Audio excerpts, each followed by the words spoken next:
po ay si Enrique Peroya III, taga Santa Ana, Manila. Ako po ay na-diagnose noong November 7 na fatty liver. At ako'y stroke. Taas lahat ang aking laboratory. Ngayon, nung isang buwan lang, sa tulong ng friends,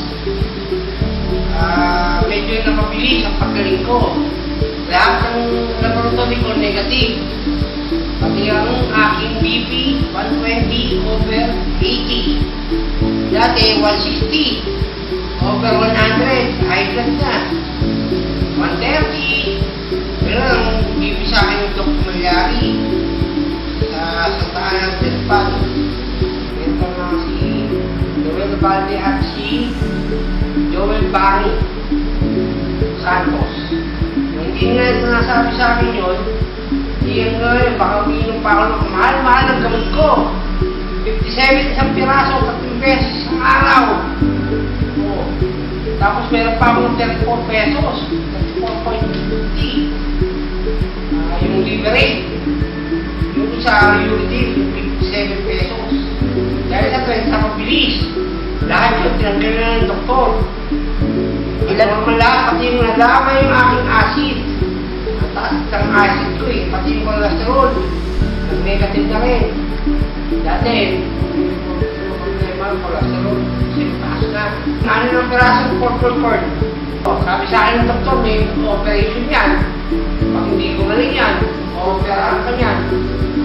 Tulong ng trends na ayos na. Kaya ngayon, bumibili pa rin ako.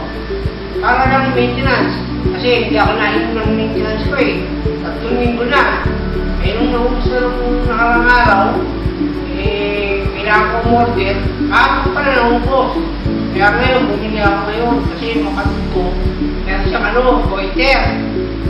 Eh kailangan yung mag-train. Kasi nakita niya sa akin, napabilis yung paggaling ko.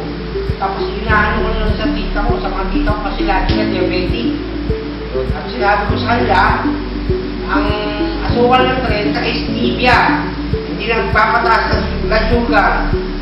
Ang blood sugar ko dati, maawag ng 8. Uminom ako ng naging 4.9 at saka 5.2. Normal na normal. O, yun